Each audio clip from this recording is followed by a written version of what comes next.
Hello అండి, welcome to my channel Suma cooking. ఈరోజు మన ఛానల్లో వచ్చేసి బ్రెడ్ బజ్జీ భలే రుచిగా ఉంటుందండి. తక్కువ టైంలో చేసుకోవచ్చు, అది కూడా కొంచెం శనగపిండితోనే.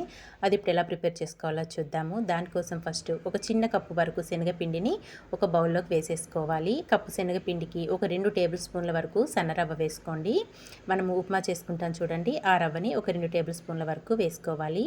ఇందులోనే సన్నగా కట్ చేసుకున్న కొత్తిమీర ఆకు, అలాగే సన్నగా కట్ చేసుకున్న ఉల్లిపాయ ముక్కలు, సన్నగా కట్ చేసుకున్న టమాటా ముక్కలు, సన్నగా కట్ చేసుకున్న పచ్చిమిర్చి కూడా వేసేసుకోవాలి.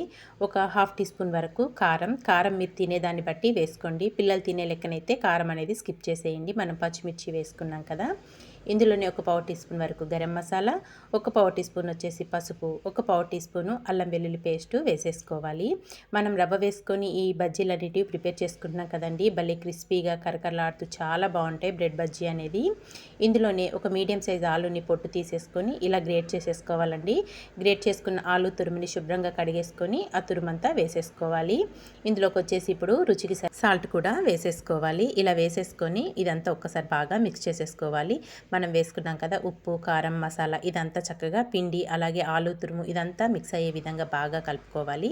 ఇదంతా ఇలా బాగా కలుపుకున్నాక కొద్దిగా వాటర్ యాడ్ చేసుకుంటూ కలుపుకోవాలి. మరీ పల్చగా ఉండకూడదండి బ్యాటర్ అనేది, కొంచెం చిక్కగానే ఉండాలి. నేను వీడియోలో చూపిస్తున్న విధంగా ఉండాలి. మనం ఇందులో ఆలు వేసుకున్నాం, టమాటా, ఉల్లిపాయ ముక్కలతో వేసుకుంటున్నాం కదా. ఈ బ్రెడ్ బజ్జీ అనేది భలే రుచిగా ఉంటుందండి. పిల్లలు చక్కగా స్కూల్ నుండి ఈవినింగ్ టైంలో వచ్చేస్తారు కదా, ఆ టైంలో ఇలా వేడిగా చేసి పెట్టండి, భలే ఇష్టంగా తింటారు. చూసారు కదా, పిండి అనేది మనకి ఇలా ఉండాలి. ఇదంతా కలుపుకొని ఇప్పుడు పక్కన పెట్టేసుకొని బ్రెడ్ ముక్కలను అయితే తీసుకోవాలండి. ఇక్కడ నేను బ్రెడ్ పీసులని తీసుకొని ఒక బ్రెడ్ పీస్ని 4 ముక్కలుగా అయితే కట్ చేసుకోవాలి. మీకు నచ్చిన షేప్లో అయినా కట్ చేసుకోవచ్చండి. నేనైతే ఒక బ్రెడ్ ముక్కని ఇక్కడ 4 పీసుల్లాగా అయితే కట్ చేసేసుకుంటున్నాను. ఇంకా మనం బ్రెడ్ని ఫ్రై చేసుకోవాల్సిన అవసరం ఏం లేదు.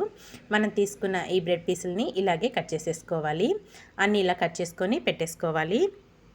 తర్వాత స్టవ్ పైన అయితే డీప్ ఫ్రైకి ఆయిల్ పెట్టేసుకున్నానండి. ప్యాన్లో ఆయిల్ వేడవుతుంది. ఆయిల్ వేడయ్యాక మనం కట్ చేసి పెట్టుకున్న బ్రెడ్ పీస్ని ఒకటి తీసుకొని మనం కలిపి పెట్టుకుని పిండిలో అయితే డిప్ చేసేసుకోవాలండి. చక్కగా పిండి అంతా పట్టే విధంగా చక్కగా ఇలా డిప్ చేసేసుకొని ఆయిల్లో వేసేసుకోవాలి. అన్నీ ఇలాగే ఎన్ని పడతాయో మనకి ప్యాన్లో అన్నీ 1 బై 1 చక్కగా పిండిలో డిప్ చేసేసుకొని బ్రెడ్ పీస్ని వేసేసుకోవాలి. ఇలా వేసుకొని మంచి కలర్ వచ్చే వరకు 2 వైపులా ఫ్రై చేసుకోవాలండి. నిజంగా పైన లేయర్ అంతా కరకరలాడుతూ చాలా బాగుంటుంది. లోపల బ్రెడ్ కదా, సాఫ్ట్గా భలే రుచిగా ఉంటుందండి. ఇలా ప్రిపేర్ చేసుకొని టమాటా సాస్తో కనుక సర్వ్ చేసుకోండి, ఎక్సలెంట్గా ఉంటుంది. ఇక్కడ మనం వేసుకున్నవి ఒక పక్క చక్క ఫ్రై అయిపోయినాయి బ్రెడ్ బజ్జీ అనేది. రెండో వైపు కూడా తిప్పేసుకొని రెండో వైపు కూడా మంచి కలర్ వచ్చే వరకు ఫ్రై చేసుకోవాలి. ఇక్కడ 2 వైపులా మంచి కలర్ అనేది వచ్చేసిందండి. చక్కగా ఫ్రై అయిపోయింది. క్రిస్పీగా చాలా టేస్టీగా చాలా సింపుల్గా ప్రిపేర్ చేసుకునే స్నాక్ ఐటమ్ అండి. చాలా టేస్టీగా ఉంటుంది. చూసారు కదా, ఇక్కడ ఇవన్నీ ఇలాగే ప్రిపేర్ చేసుకొని ఒక ప్లేట్లోకి అయితే తీసేసుకుంటున్నాను. అన్నీ ఇలాగే ప్రిపేర్ చేసేసుకున్నానండి.